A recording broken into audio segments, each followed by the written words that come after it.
O sol de fim de tarde dourava as montanhas de Serra Branca.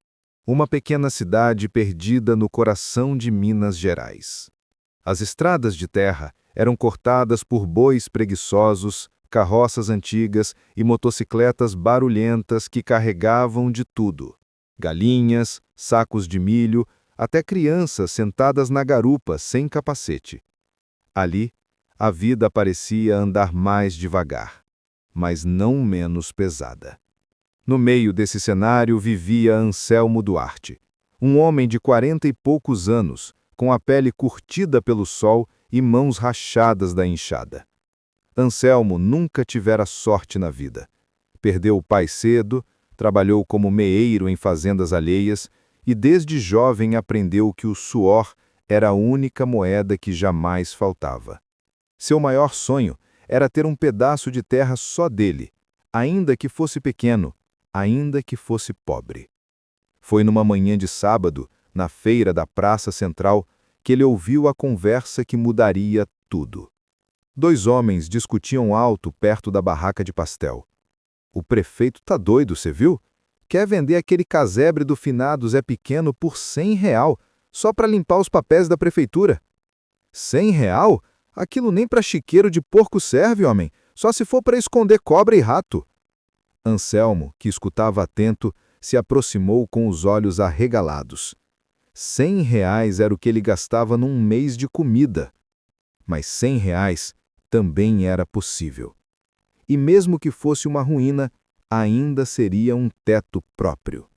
À tarde, foi direto à prefeitura. O escrivão, acostumado com a desconfiança de gente que não entendia por que o casebre ainda existia nos papéis, explicou. "É só um barraco de taipa caindo aos pedaços, seu Anselmo. Se o senhor quiser, paga a taxa simbólica de R$ 100, a gente passa o papel e pronto. Não vale mais que isso." Anselmo não pensou duas vezes. Entregou o dinheiro suado que guardava num envelope amassado dentro da gaveta. Saiu de lá com um papel simples, mas que valia mais que ouro: a escritura de um imóvel, mesmo que fosse um casebre abandonado. Naquela noite, deitado na cama de tábuas, olhou para o teto furado de sua casinha alugada e sorriu. "Agora é meu. Seja como for, é meu." Na manhã seguinte, montou sua bicicleta enferrujada, chamou Lampião, seu cachorro vira-lata caramelo, e seguiu pela estrada de barro rumo ao casebre. A cada pedalada, o coração batia mais forte. Lampião corria feliz, como se também soubesse que estavam prestes a começar uma nova vida. Quando chegou, parou em silêncio. O casebre estava ali, no meio de um terreno irregular tomado pelo mato. As paredes de taipa, grossas e rachadas, sustentavam um telhado de telhas quebradas. O vento passava pelos buracos e produzia um som estranho, quase como um assobio. As janelas eram de madeira carcomida, penduradas por dobradiças enferrujadas. Lampião latiu, correndo em círculos. Anselmo, no entanto, apenas respirou fundo. Para qualquer outro, aquilo era lixo. Para ele, era um recomeço. "Pois é, Lampião, nós comprou isso aqui por 300 conto. Agora vamos ver se presta." Empurrou a porta, que rangeu alto. O interior era escuro, abafado. O cheiro de mofo era tão forte que parecia sufocar. No chão, pedaços de barro e madeira espalhados. No canto, uma velha cadeira quebrada. Mas o que chamava a atenção eram as marcas estranhas nas paredes. Manchas de umidade que pareciam desenhar figuras, como se o casebre tivesse memória própria. Lampião farejou, inquieto. Latiu para um canto da parede, rosnando baixo. Anselmo riu nervoso. "Deixa disso, cachorro. Aqui só tem barro e cupim." Ainda assim, sentiu um arrepio. No povoado, a notícia se espalhou rápido. No bar do seu Gilberto, na padaria, até na missa de domingo, todos comentavam. Anselmo comprou o casebre do Zé Pequeno, R$ 300 jogado fora. Aquilo é mal assombrado. Dizem que o coronel Nogueira escondia coisa lá dentro, mas ninguém nunca achou. Esse Anselmo é besta, não tem juízo. Anselmo fingia não ouvir. Estava acostumado a ser chamado de sonhador. Mas, no fundo, algo nele dizia que aquele casebre guardava mais do que poeira e lembranças ruins. Naquela primeira semana, limpou o terreno, tirou o entulho, varreu o chão. Cada pedaço de madeira que retirava parecia liberar um pedaço de história. E, pouco a pouco, começou a perceber que Lampião sempre voltava ao mesmo ponto. Uma parede do fundo, grossa e firme demais para ser apenas barro.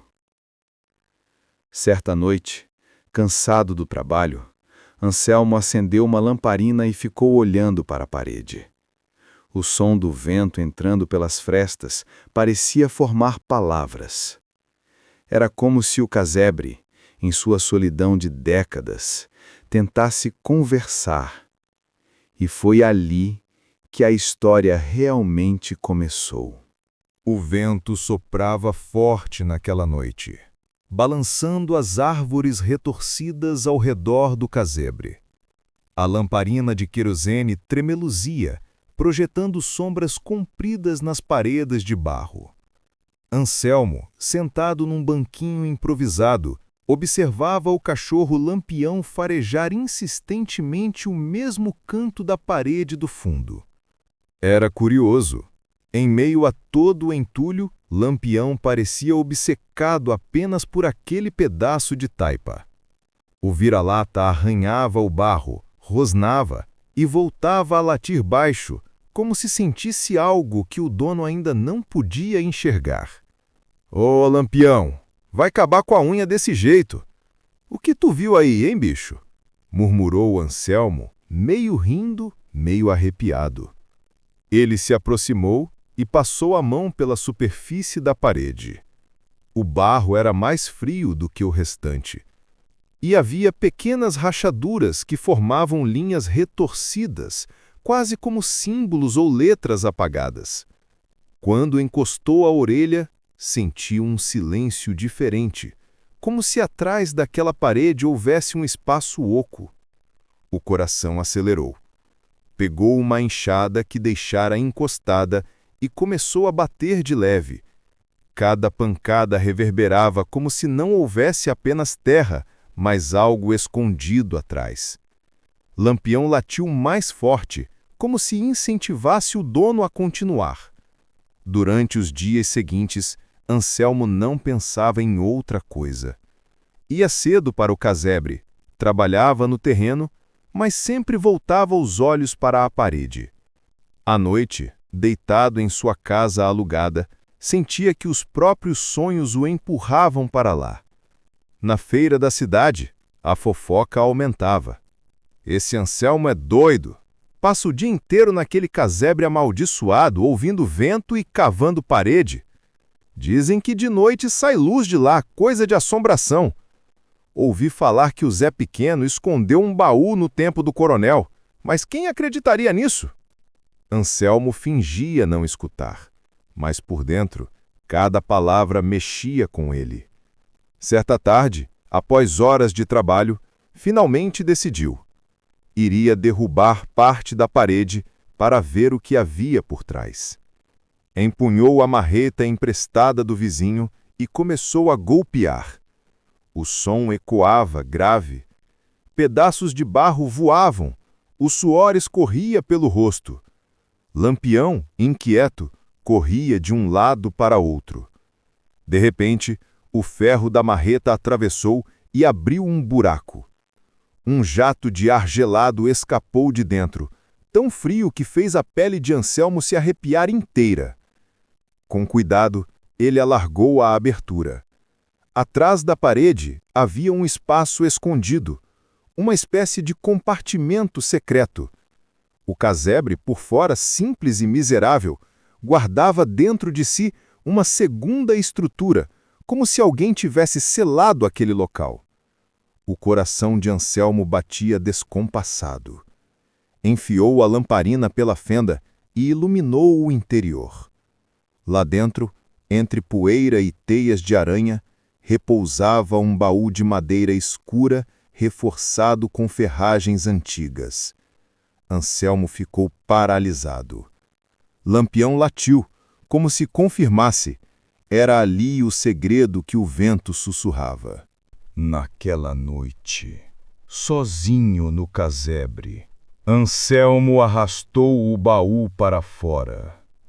O objeto era pesado. As ferragens estavam enferrujadas, mas ainda firmes. Sentou diante dele, o coração disparado. Segurou a tampa e tentou abrir. Não conseguiu. Estava trancado com um cadeado antigo, grosso, que parecia ter resistido ao tempo. Mas o que será que se guarda, hein? Murmurou, passando os dedos pelas marcas na madeira. Os olhos de Anselmo se encheram de lágrimas. Não importava o que havia ali dentro. Pela primeira vez na vida, sentia que o destino lhe entregava algo que ninguém mais tivera coragem de procurar. Mas o que ele não imaginava era que a descoberta não ficaria em segredo por muito tempo. Porque enquanto limpava o suor da testa, não percebeu que havia alguém à distância, observando tudo. Anselmo passou a noite em claro. O baú estava diante dele, fechado como uma promessa. A lamparina já havia apagado, mas seus olhos ardiam, fixos no cadeado enferrujado. Lampião, o cachorro, dormia encostado na porta, como se guardasse o achado do dono. O amanhecer trouxe um silêncio estranho. O canto dos galos parecia abafado, como se até a natureza soubesse que algo importante estava prestes a acontecer. Anselmo levantou-se decidido. Puxou o baú para o terreiro e tentou, com um pedaço de ferro, arrebentar o cadeado. O ferro vergava, mas o cadeado não cedia. Suor escorria pela sua testa, misturado com poeira. Foi então que ouviu um assobio. — Ô Anselmo, que você está aprontando aí tão cedo? — perguntou Nicanor, um vizinho curioso, apoiado na cerca. Anselmo se assustou. O coração disparou. Não queria que ninguém soubesse. — Nada não, Nicanor. Só limpando umas tralhas aqui do casebre. Mas o vizinho já tinha visto o baú. Seus olhos brilharam de cobiça. — Isso aí não é tralha, não. Isso é coisa antiga. E coisa antiga sempre guarda valor. Anselmo se apressou em cobrir o baú com um pano, mas sabia que era tarde demais. Nos dias seguintes, rumores se espalharam como fogo em palha seca. Na venda da cidade já diziam que Anselmo tinha achado ouro. Outros juravam que eram cartas do coronel Joaquim Paz, o dono original daquelas terras, um homem cuja riqueza e crueldade ainda ecoavam nas histórias do vilarejo. Dizem que o coronel escondia dinheiro nas paredes de taipa, porque não confiava em banco. Vai ver é arma, coisa de guerra. Melhor nem mexer. Eu ouvi que é documento. Se for escritura, então Anselmo é dono de metade da várzea. Cada boca falava uma coisa, e cada boato aumentava o peso do segredo. Numa tarde abafada, Anselmo decidiu que precisava abrir o baú de uma vez. Pegou o lampião, montou na carroça e foi até o ferreiro da cidade, seu Manuel das Dores. — Seu Manuel, será que o senhor pode me ajudar com esse cadeado? É coisa velha que achei no casebre. Quero abrir para ver se presta. O ferreiro examinou, coçou a barba grisalha e bateu levemente no ferro. — Isso aqui é aço batido, coisa de coronel mesmo. Difícil, mas não impossível. Com um martelo e cinzel, Manuel foi forçando o cadeado. As fagulhas saltavam, o barulho ecoava pela oficina. Anselmo segurava a respiração, até que, num estalo seco, o cadeado se partiu. O ferreiro sorriu. — Pronto, agora é com você, rapaz. Mas cuidado, Essas coisas do passado sempre vêm com preço. Anselmo não entendeu, mas as palavras ficaram martelando em sua mente. De volta ao casebre, esperou a noite cair. Não queria testemunhas, só ele, Lampião e o silêncio. Com mãos trêmulas, abriu a tampa do baú. As dobradiças rangiam como se reclamassem por serem perturbadas depois de décadas. Dentro, o cheiro de mofo e madeira antiga tomou conta. Primeiro ele viu panos velhos, já quase virando pó. Mas sob eles havia algo mais. Um maço de papéis amarelados, escritos à mão. Pequenas moedas de ouro com brasões antigos que reluziam mesmo à luz fraca. E, por fim, uma pistola enferrujada envolta em couro gasto. Anselmo sentiu a respiração falhar. Aquilo não era apenas dinheiro, era história. Pegou o maço de papéis. Eram cartas. Algumas endereçadas a figuras conhecidas da época, políticos, comerciantes, até mesmo juízes. Havia selos e assinaturas que poderiam mudar a forma como a cidade lembrava do coronel. Segredos de alianças, favores comprados, crimes encobertos. Era como segurar dinamite em forma de palavras. Lampião rosnou de repente, como se pressentisse algo. Do lado de fora, passos se aproximavam do casebre. Anselmo fechou o baú às pressas, mas sabia, não estava mais sozinho. Anselmo nunca se sentira tão observado em toda a sua vida. Cada passo que dava pela cidade parecia acompanhado por olhares desconfiados.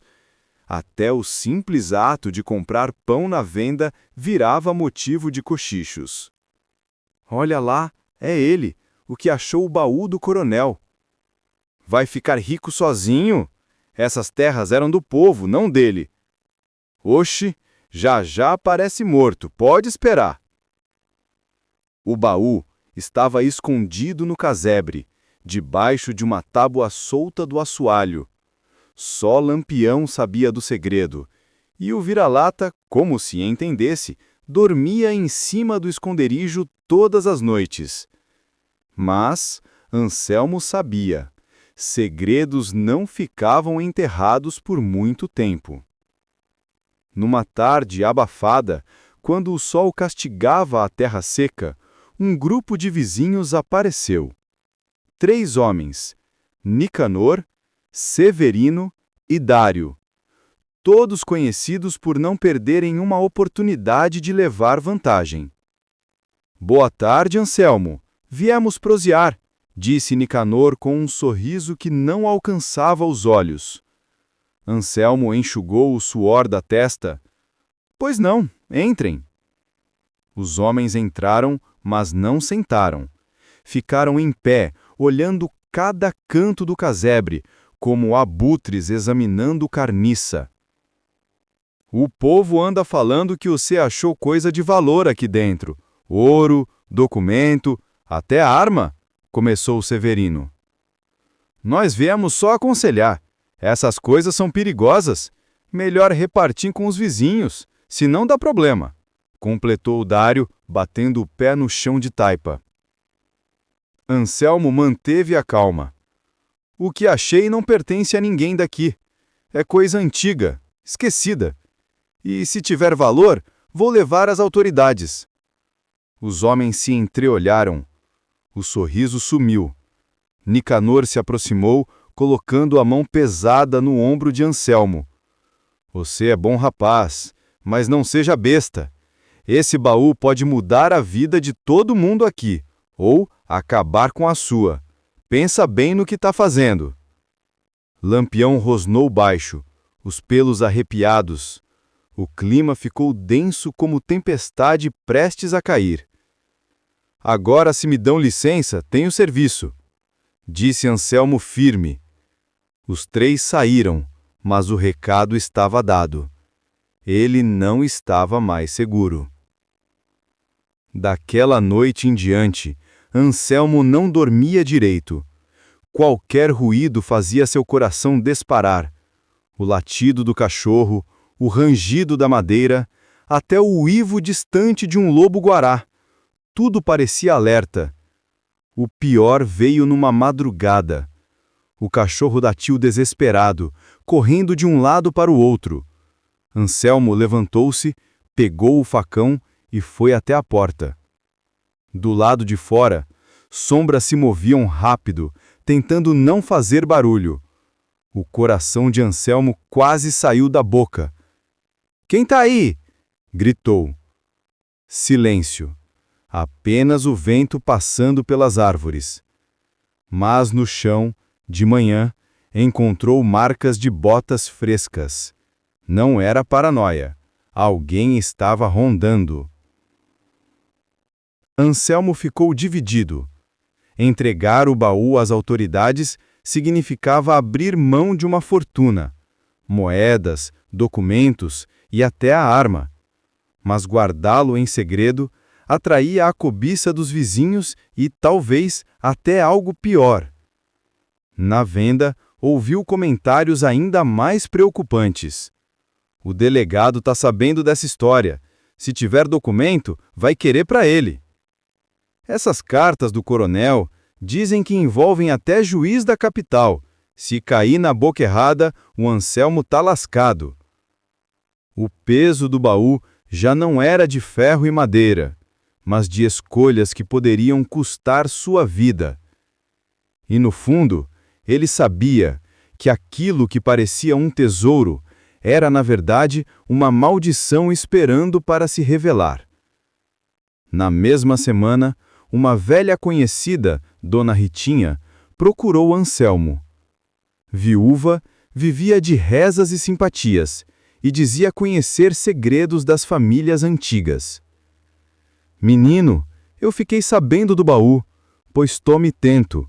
Esse coronel Joaquim Paz não descansou nem depois de morto. Quem mexe com coisa dele, mexe com desbraça." Anselmo tentou rir, mas a mulher segurou firme sua mão. "Escuta o que eu tô lhe dizendo.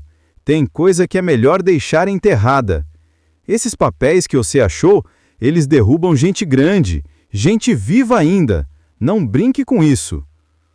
Os olhos de Dona Ritinha ardiam como brasas, e Anselmo, pela primeira vez, sentiu o peso de algo maior do que a ganância dos vizinhos, o peso da própria história do lugar.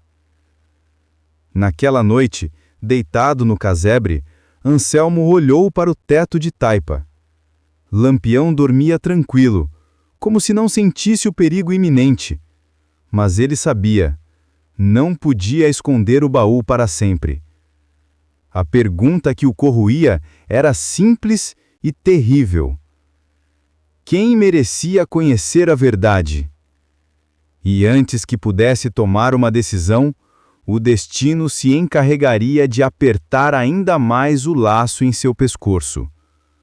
Porque alguém não estava apenas observando. Alguém já tinha um plano. O vento soprava forte naquela noite, carregando o cheiro de chuva distante. O casebre estalava como se fosse partir ao meio a qualquer instante.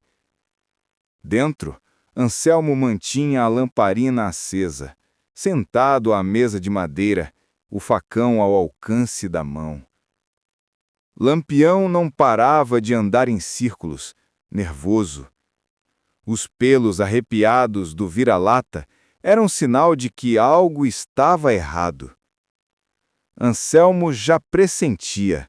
Aquela noite não passaria em paz. O silêncio que antecede o ataque. Era meia-noite quando os grilos pararam de cantar. O silêncio absoluto caiu sobre a mata ao redor, tão espesso que parecia sufocar. Foi então que Lampião latiu forte, correndo até a porta e arranhando a madeira. Anselmo apagou a lamparina e ficou no escuro. Apenas o luar atravessando as frestas da parede. A respiração acelerada, a mão firme no cabo do facão. E então ouviu passos múltiplos, homens se aproximando.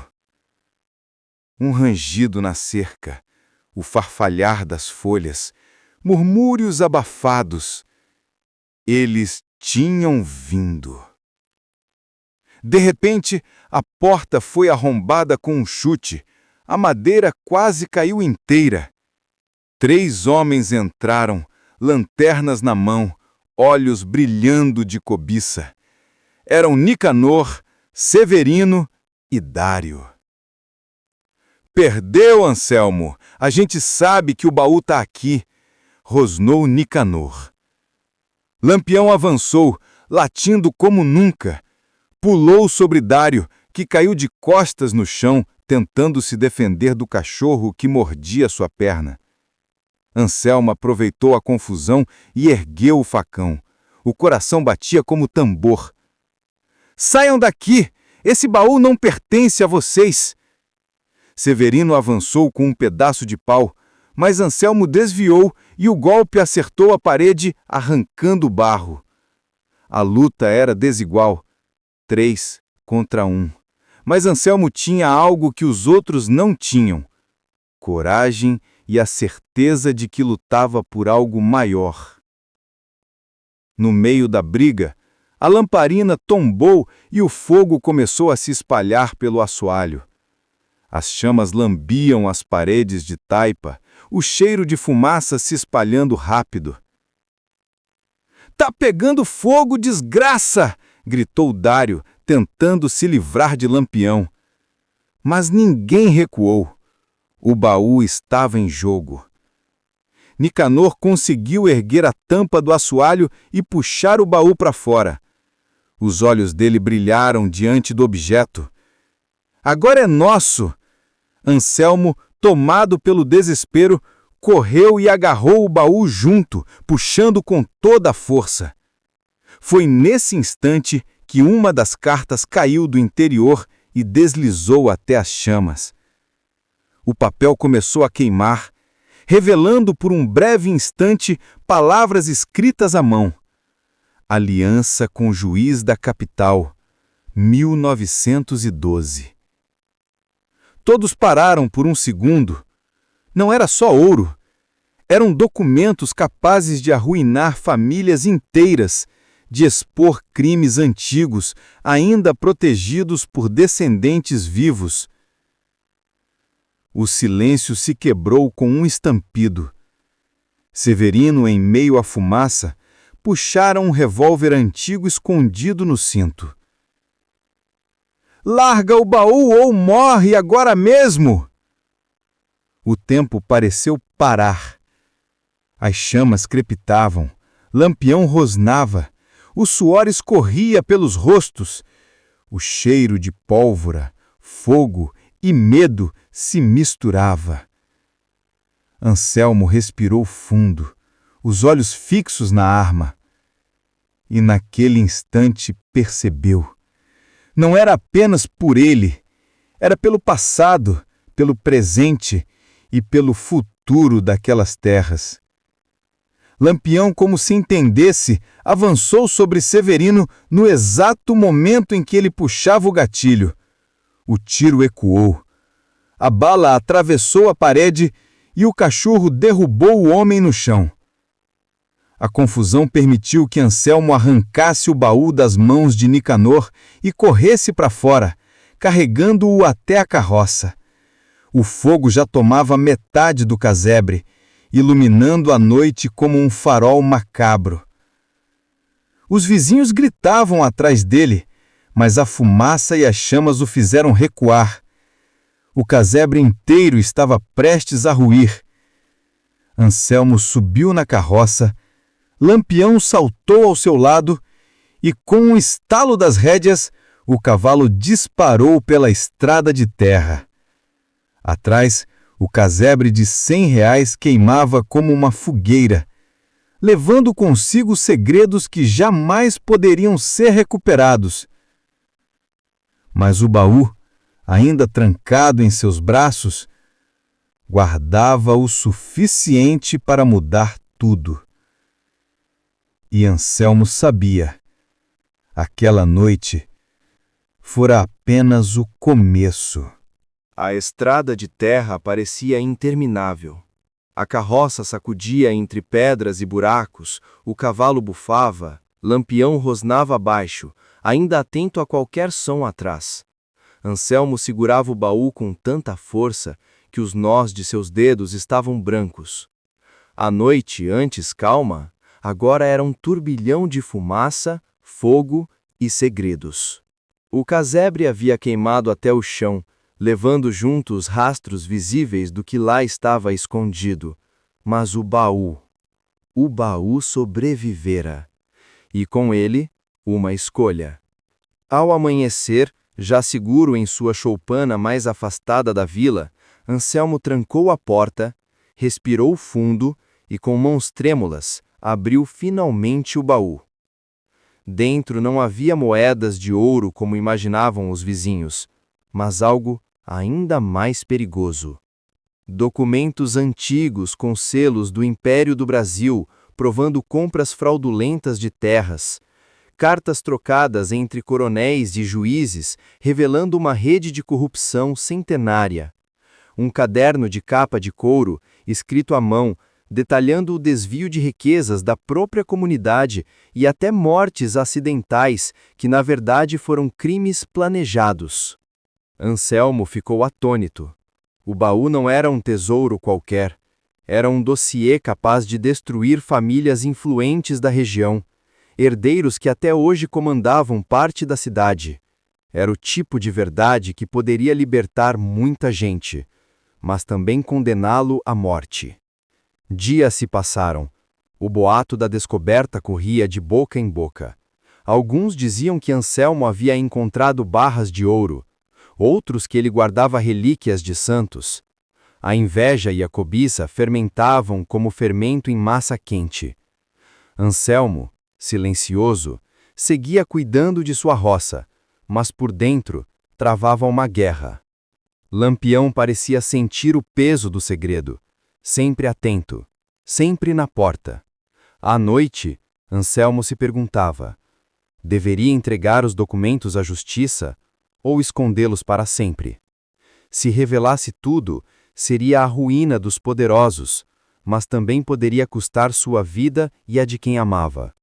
Não demorou muito até que homens importantes viessem procurá-lo. Primeiro o prefeito, que ofereceu dinheiro para comprar o silêncio. Depois o padre, que aconselhou prudência, lembrando que mexer no passado poderia trazer desgraça. Por último, a própria polícia, insinuando que aquele baú era propriedade pública e que deveria ser entregue sem questionamentos. Anselmo os olhava um a um, firme, sem dizer nada. Sabia que não poderia confiar em ninguém. A única pessoa que realmente entendia a gravidade era seu velho amigo, Tonico, o carpinteiro, a quem mostrou discretamente algumas páginas. Tonico ficou pálido. Se isso vier à tona, vai ter sangue derramado, Anselmo. Mas também pode ser a salvação desse povo. Só você pode decidir. Numa noite de lua cheia, Anselmo caminhou até o alto do morro, o baú nas costas. Ali, de frente para as terras que tanto amava, sentiu o peso real do objeto. O vento soprava forte, quase arrancando-lhe o chapéu de palha. Lampião sentou ao seu lado, uivando baixo. Anselmo fechou os olhos. Pensou em seu pai, que sempre o ensinou a ser honesto. Pensou nas famílias exploradas, nos mortos que jamais tiveram justiça. Pensou também no perigo que correria se desse o próximo passo. Quando abriu os olhos, já sabia o que fazer.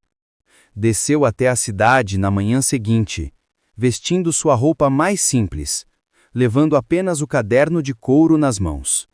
Na praça, diante da igreja, quando todos o cercaram com perguntas e ameaças veladas, ele ergueu a voz.